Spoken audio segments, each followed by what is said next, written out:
তরমুজ খ্যাত, এই হচ্ছে খ্যাত। হ্যাঁ, এই খাটনির ফসল এত সহজ।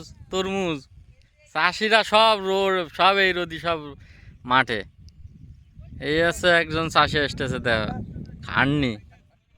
হ্যাঁ, তরমুজ খ্যাত, তরমুজ সব এসে তরমুজ, এই তরমুজ বড় হবে তারপরে মার্কেটে যাবে।